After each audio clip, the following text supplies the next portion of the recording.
La captura de Nicolás Maduro ha trascendido como el hecho más relevante en la agenda mundial de las primeras semanas de este año 2026, generando tensiones diplomáticas, debates sobre legitimidad internacional y divisiones profundas en la percepción sobre soberanía, justicia y el futuro político de Venezuela. En esta oportunidad te dejo una interesante entrevista que mantuvimos con el constitucionalista Diego Monsalve Tamariz. Te invitamos a verla.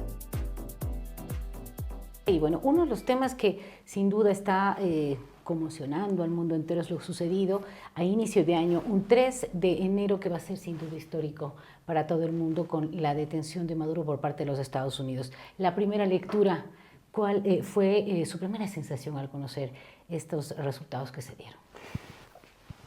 Gracias, Cari. Primero un saludo a usted y a todas las personas que nos siguen a través de las redes sociales.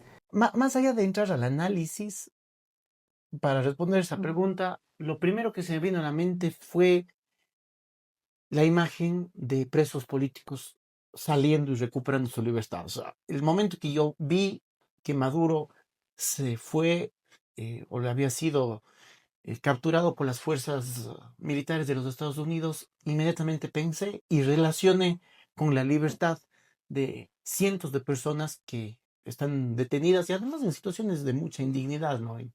Entre otras de las prisiones en el famoso helicoide en Caracas. Estos presos políticos que, bueno, esta primera semana ya, bueno, algunos de ellos han sido pues, puestos en libertad y hemos visto familias abrazarse y encontrarse durante mucho tiempo, ¿sí? Ahora, la realidad que tiene el país. Si vamos a hablar del tema constitucional, que es un tema también de debate complicado y que, pues, para muchos venezolanos, no sé si podemos hablar del 80%, pero los venezolanos a nivel del mundo han expresado su alegría al ver por fin libres después de 26 años. Pero gente también debate al momento entre la aplicación de las leyes y el efecto real que puede provocar esta liberación de un país que ha estado en un estado inmerso en una dictadura durante estos 26 años. ¿Cómo se lo puede manejar? Creo que tiene dos visiones, una visión internacional y una visión interna. La visión internacional ha tenido mucha repercusión ya esta semana. Hemos visto cambios importantísimos y lo que se ha dado precisamente de la libertad a presos demuestra que fueron presos políticos. ¿Por qué? Porque cuando alguien es privado de su libertad, siguiendo los medios legales y las herramientas legales y siguiendo un debido proceso donde existe el famoso Estado de Derecho, el rule of law, el momento que una persona es detenida, para que recupere esa libertad, tiene también que tener una cantidad de procedimientos. Hay procedimientos excepcionales que pueden venir de orden político, como por ejemplo la amnistía. Pero cuando vimos el día de ayer al presidente de la Asamblea Nacional de Venezuela diciendo que empiezan a salir, empiezan a recuperar la libertad presos políticos, así, con un chasquido de dedo, lo que estamos viendo es que en efecto no fueron presos por delitos comunes, sino fueron presos por temas y por conductas que a criterio de los que estaban administrando el Estado venezolano estaban contraviniendo ciertas leyes. Eso demuestra que fueron, sin lugar a duda, presos políticos.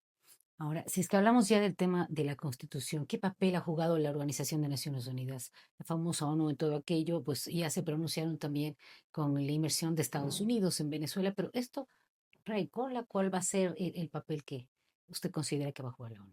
Si bien es cierto, el derecho internacional regula relaciones entre estados, pero no es menos cierto que el objetivo siempre será el ser humano.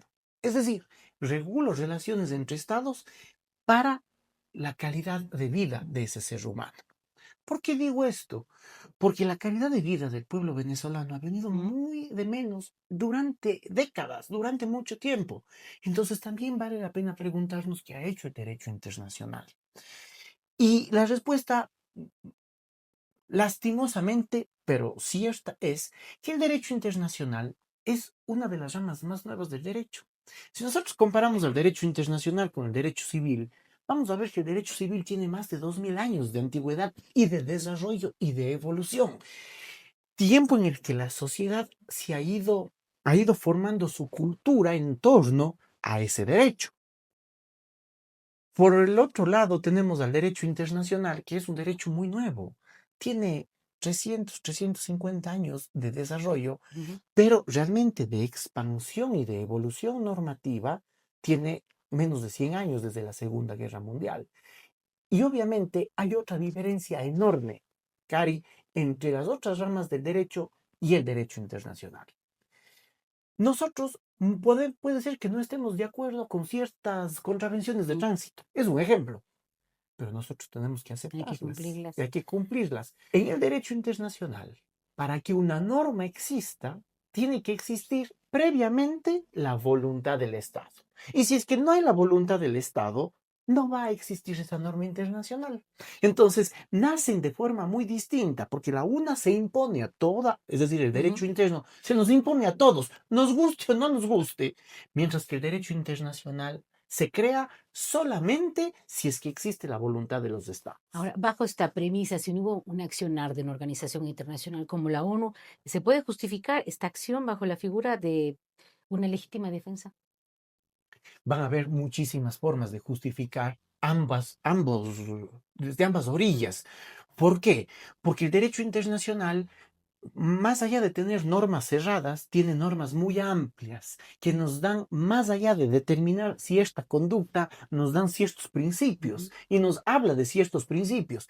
Y por otro lado, Cari, el derecho internacional es, si bien es cierto, hay tribunales internacionales, pero ¿quién ejecuta ¿Quién? el derecho internacional? Son los jefes de Estado y son personas eminentemente políticas. Entonces, cuando entra el elemento político, entra la discreción. Entonces, ¿cuáles pueden ser elementos para decir que sí hubo legítima defensa?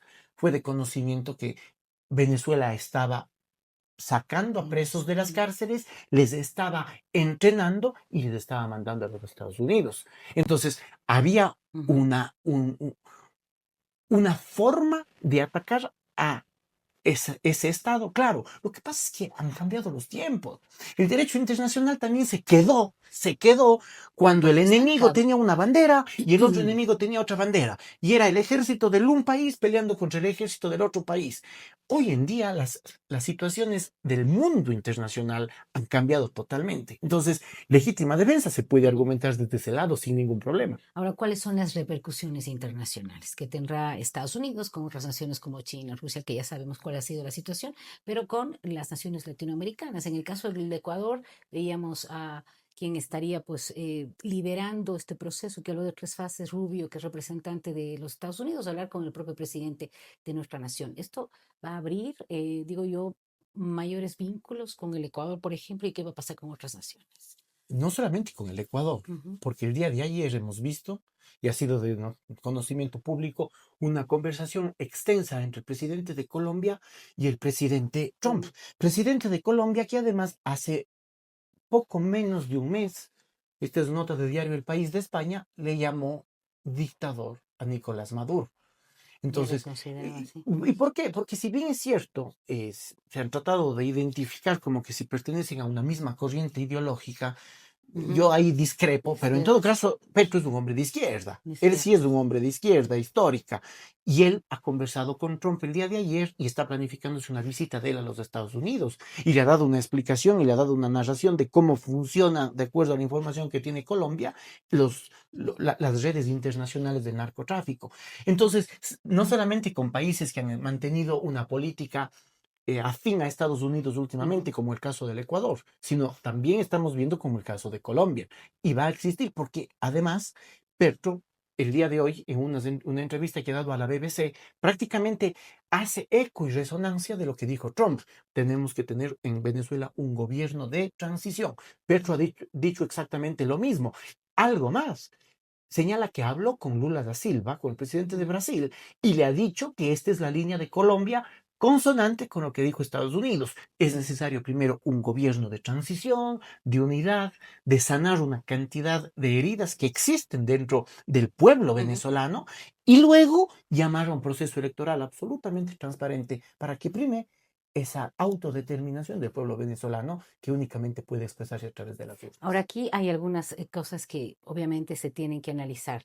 ¿Cuál va a ser la situación de Venezuela con estas tres fases que se habla de transición precisamente y quién asume el poder y el papel de de María Corina Machado? Se habló también que el presidente Trump estará ya dialogando con ella, había anunciado justamente hoy. Sí, yo creo que María Corina Machado es una de las figuras claves y muy importantes en este proceso, en todo lo que ha hecho. Pero cuando Trump dijo el día sábado que hay sectores que no le van a respetar a María Corina Machado, Todavía hay chavismo porque, inmerso. porque todavía, Ujú. mire, el problema es que si es que se reemplazan las cabezas, quedan los mandos en segundo nivel y para abajo, que todavía tienen una línea que debemos pensar que Venezuela tiene un proceso de 26 Claro, años. Entonces ya se dio empezar un de proceso cero, ¿no? cultural que ha ido mucho más allá de un tema de cambio de cabezas. Sin duda, si esta idea de Petro, por ejemplo, cuaja en el sentido de que sea un gobierno de coalición, sin duda María Corina Machado va a tener un papel muy importante. ¿Cómo tendrá la señora Rodríguez? ¿Por qué? ¿Qué rol justamente le iba a preguntar cumple ella y la propia Asamblea de Venezuela Muy exactamente? importante el rol de Rodríguez. ¿Por qué? A ver, todos sabemos, el propio presidente Petro, que es un hombre de izquierda, formado en la izquierda, le ha llamado dictador a Ujú. Maduro. Todos sabemos que el proceso electoral del año 2024 en Venezuela fue un verdadero fracaso y que se robaron las elecciones. Hablando ya Morochamente. las cosas como tienen que ser. Entonces, nosotros estamos hablando de un gobierno de facto. Ujú. Pero la doctrina de la ciencia política señala de que pueden existir gobiernos de pacto ilegítimos, es decir, que atacan a su pueblo, o pueden existir gobiernos de pacto legítimos. Que si, esto quiere decir que si bien nacieron espuriamente, de forma sucia, robando elecciones, pero su accionar le legitima. Es decir, si es que sus acciones son en favor de su pueblo. Entonces aquí tiene un espacio muy interesante la señora Rodríguez. ¿Para qué? Para siendo un gobierno de facto, sea un gobierno de facto legítimo. Se puede hablar de que precisamente la vicepresidenta puede haber sido de vínculo para que el gobierno de Estados Unidos ingrese a la nación. Eso puede ser un tema de especulación. Ujú, Sin lugar a dudas, puede ser ella, puede ser cualquier otra persona, pero los mismos Estados Unidos ha dicho que tenía información precisa, que ujú. tenía dentro de donde estaba Maduro viviendo a personas que pertenecen a Muy sus servicios de cercanas. inteligencia. Ahora, ¿qué va a pasar con Diosdado Cabello y otras personas inmersas en esta dictadura? Esto es interesante. Esta es la acusación que tiene la Fiscalía, el Ujú. Departamento de Justicia de Estados Unidos contra todos estos personajes. Y claro, es contra Diosdado Cabello, perdón, es contra, sí, Nicolás Ujú. Maduro, Diosdado Cabello, Ramón Rodríguez Chacín, Cilia Flores de Maduro y Nicolás Ernesto Maduro Guerra. Las figuras claves del Y chavismo Héctor también, ¿no? Rustenford Guerrero Flores. No está la vicepresidenta. Eso es importante. No es una Está persona exento. buscada por la Ujú, justicia de los Estados Unidos. Y además, porque aquí hay un asunto, ujú. estimada Cari, que en el ámbito del jurídico, y esto es algo que tendrá que discutirse en la academia ampliamente, porque estamos hablando de un tema de derecho internacional público o estamos hablando de la aplicación extraterritorial del derecho penal, que Son dos cosas. son dos ramas Ya. distintas. ¿Por qué? No es que el Ecuador está ajeno y el Ecuador no Ujú, tiene este tipo de normas. No, no. Si nosotros vemos el artículo 14, numeral 2, me parece, el literal A numeral 2, pero del Código Orgánico Integral Penal, se habla del ámbito de aplicación de las normas penales del ujú. Ecuador y abarca, incluye a los delitos cometidos fuera del Ecuador, pero que tienen efecto en el Ecuador. Ya, En correcto. casos O exactamente sea, iguales de los Estados Unidos. O sea, no es que la ley de los gringos está loca o que está contraria a los principios. No, no, nosotros tenemos la misma ley, con un Código Orgánico Integral Penal que nació en el año 2014, se ha dicho de paso. Claro, nosotros no tenemos la infraestructura, no tenemos ujú. el ejército, no tenemos la fuerza pública para poder, con la precisión de poder llegar y a una persona que está siendo buscada por nuestra justicia, traerle, aunque sea que esté en un ático en Bélgica. No tenemos Ujú. esa precisión. Los Estados Unidos tienen, pero eso es un debate académico. Si es que es un tema de derecho internacional público o es un tema de derecho penal en cuanto a su aplicación extraterritorial. Que podría o no hacerse. Esto va a quedar Ujú. para el tema universitario, para el Va a quedar análisis para el tema de doctrinario. análisis y estudio. ¿Por qué? Porque así como, digamos, Naciones Unidas como ente que Ujú. puede autorizar una, una incursión armada, el uso de la fuerza, nunca Naciones Unidas iba a autorizar el uso de la fuerza en Venezuela. ¿Por qué? No por un tema de legitimidad, sino por un tema político. Porque el ente que ordena esto es el Consejo de Seguridad, en donde los votos de Rusia y de China iban a estar siempre en contra y no se iba a aprobar. Así como también nunca va a pasar por el Consejo de Seguridad una resolución, por el Consejo de Seguridad, reitero, una resolución condenando la lucha por Estados Unidos. Porque si es que eso quieren hacerlo, va a votar en contra o Estados Unidos o Francia o Inglaterra y por lo tanto no va a pasar nada.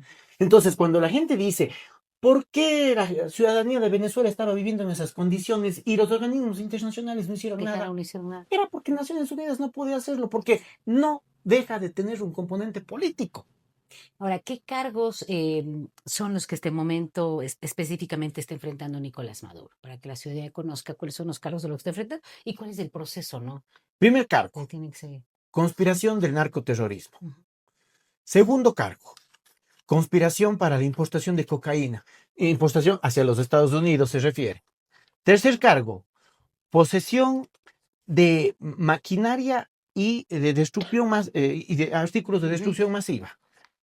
Cuarto cargo, conspiración para poseer ese tipo de maquinaria.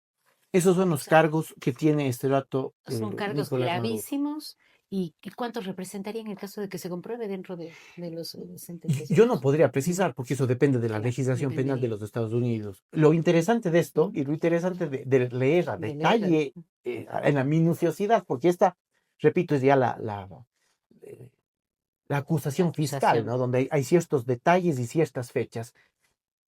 Eh, Aquí, por ejemplo, se hace mención del famoso Pollo Carvajal, que fue la cabeza de la Oficina de Inteligencia de Venezuela en época de Chávez y en época de Ya. Maduro. Y él está preso en los Estados Unidos. Y él se declaró culpable. Eso quiere decir que ya tendría Entonces, relación directa, por ¿no? ejemplo, Ujú. hay otros pasajes en esta acusación cuando señalan que Maduro convocó a una reunión en la que estuvo Diosdado Cabello y estuvo el Pollo Carvajal. Y les dispuso que no saquen más la droga por el aeropuerto de Maiquetía, Ujú. sino que busquen otras rutas para sacar la droga. Entonces, ¿cómo tuvo la información la Fiscalía o el Departamento de Justicia de Estados Unidos? Sin duda, entre otras de las cosas, por lo que habrá dicho el propio Carvajal Vázquez. Ahora, se marca sin duda un precedente importantísimo a nivel internacional con la actuación de Estados Unidos, pero muchos también se preguntan, esto no se hacía gratis. Se habla del petróleo que está obviamente inmerso, sin duda usted es constitucionalista, pero ¿cómo ve esta situación del tema petrolero de Venezuela, que es uno de los países más ricos en este ámbito? Creo que a veces subestimamos la, la espontaneidad del ciudadano. ¿Y por qué digo esto, Cari? Porque no sé si es que usted vio un meme de una entrevista a un ciudadano venezolano que estaba celebrando la captura de Maduro y dijo, cuando me hablan del tema del petróleo, Ujú. no me vengan a decir que los iraníes, que los rusos Los y que petróleos los chinos. chinos no estaban metidos aquí por el petróleo o que estaban queriendo la receta de la arepa. Ujú. Entonces, hasta con Esa mucha es la gracia dice realidad. una cosa muy cierta. Intereses existen, han existido. De hecho, por ejemplo, el día de hoy, el secretario de Estado de los Estados Unidos ha dialogado con el ministro de Relaciones de Asuntos Exteriores de Español. ¿Y qué es lo que le planteó el ministro de Asuntos Exteriores de Español? Oye, oye, tenemos nosotros intereses ahí con el Repsol. Está en los noticias por los medios de comunicación. Es decir, sí, existe interés. ¿De quién es ese recurso natural? De Venezuela. ¿Debe ir en beneficio de quién? Del pueblo venezolano. ¿Cuál es el gran problema?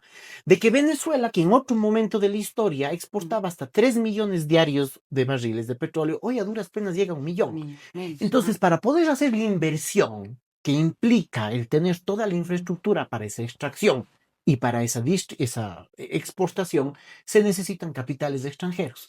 Obviamente, ahora, como fue en 1922, cuando se descubrió el petróleo en Venezuela, fueron las compañías estadounidenses. Claro, ellos llevan parte de la utilidad, pero la mayor parte tienen que quedar en beneficio del pueblo venezolano. Bueno, esto es un tema tan amplio y a veces el tiempo es corto para reducir todas las preguntas, pero ya finalmente, ¿cuál es el proceso que sigue? Se habla de 2, 3 años con esta transición, Estados Unidos inmerso también en Venezuela.